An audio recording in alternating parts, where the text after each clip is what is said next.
and I started doing some reading. I found out about Evergreen and things that they were doing. And then I got this book, Peculiar People. I don't know if I saw it on the shelf. It says the perspective that you can't change. And I read it, and it pissed me off, freaked me out. I'm like, there's no way. And through part of that book, they talk about reparative therapy and about being able to change your sexual orientation. So I was like, there's something that's going to work that will help me change. So I decided I was going to do reparative therapy.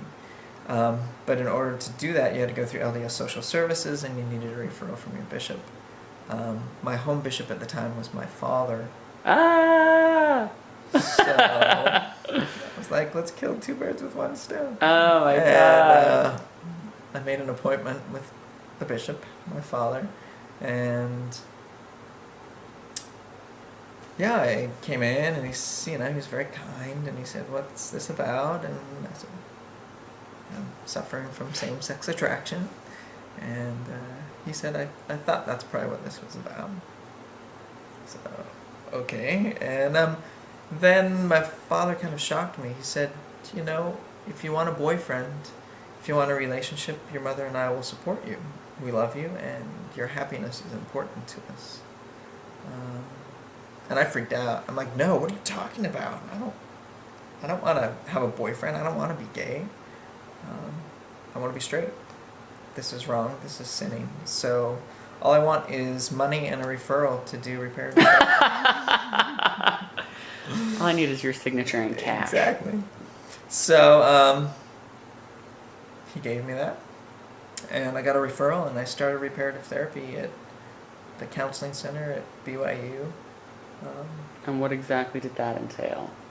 That's what I want to know. It was just past the point where they were doing aversion therapy, shock therapy. Well, they probably were if I would have asked for it, but I didn't. Did you know people that were getting shock therapy? Not at the time, but since then I've known people who, about the same time, were going through shock therapy.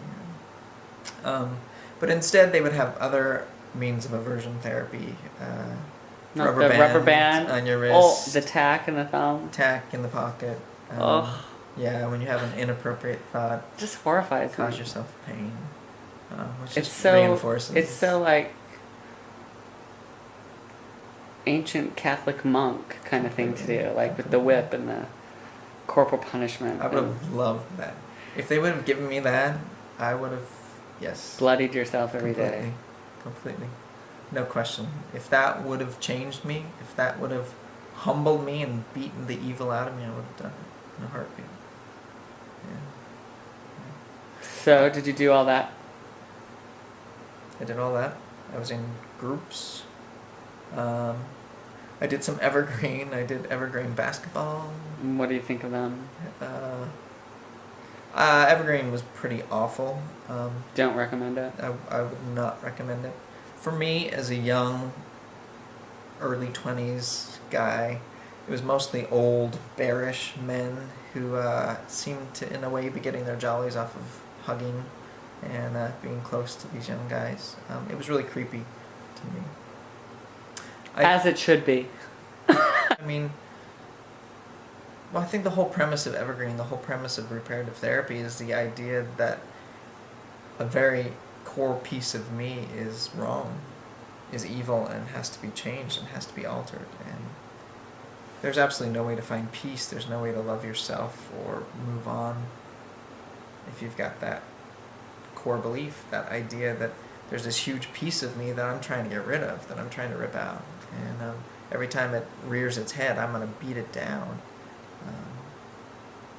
There's no way to find what we're really looking for through the process of trying to take this piece out. That's not going to happen. Do you think you knew, had you come to terms with this is never going to change, but I'm just going to live this way? Then? Yeah. It took me a while. I think after about 6 years of it, I was teaching high school by then, completely involved in my work, and I realized that there wasn't any major shift happening, that I was still attracted to guys, that I still was not attracted to women. and that wasn't changing. So it was about that time that I started thinking, well, you know what? Maybe this isn't going to change, but I can either live a celibate life, or I can find a woman who's willing to make it work with me. Because I bring other things to the table, and maybe that's what they want. I mean, we heard plenty of stories about that in Evergreen and the other groups. About how, the qualities of same-sex attraction also bring with it other things that women really enjoy, and women really look for in a man. So maybe they'd be willing to compromise the other piece if you bring everything else. That's what best friends are for. Do you have a belief in God? I watch me dance around this one. No, not right now.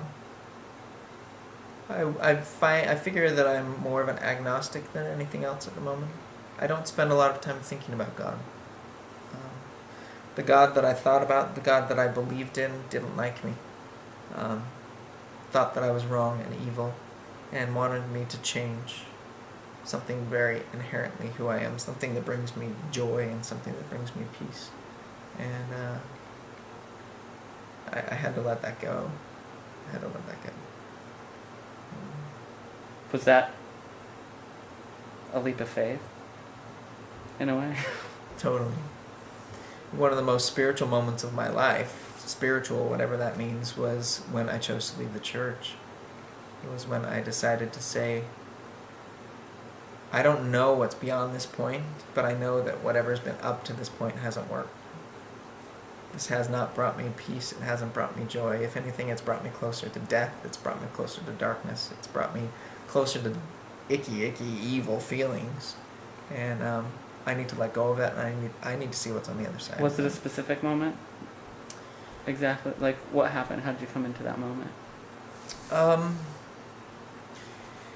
It took a couple of years, but the moment I was dating a girl, dating, I use that word loosely, right before I moved to New York. She was very much in love with me. She wanted to be with me forever, and I wasn't feeling it. It wasn't going to happen for me. So I moved here. She wanted to follow me. She really wanted to get married. I decided I needed to cut things off because she was talking about moving here.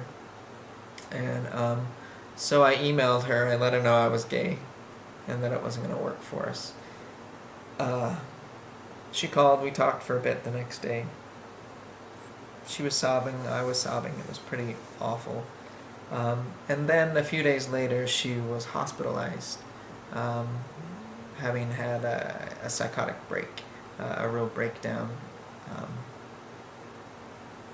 because of how much she had thought we were going to be together, and then the whole letdown, along with other things. Obviously, it wasn't only that caused it, but she really hasn't been the same ever since. There's been a lot of trials for her because of that moment.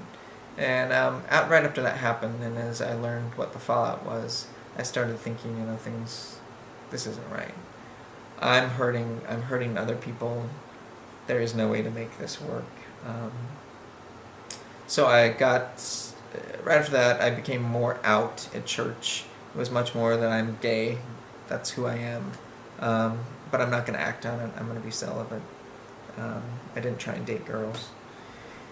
And then I got a calling to be homo outreach as part of the welfare committee. And I love that. People would call me, and they would, if they were struggling with same-sex attraction, they would be able to talk to me about it. And I would meet with some of them. And I met with one guy, and we ended up fooling around. My first fooling around experience at the age of 31. It's like the church was playing matchmaker. I know. I know. Really? You're going to meet one-on-one with these guys? Help them change? First kiss, first anything at 31. And it opened all sorts of doors. I'm like, wait a second. This was out there? This was out there? And this is what I've been preventing myself from having? It was an odd, really dysfunctional, bad relationship that lasted for a couple of months for me. But as is our most first first. kisses.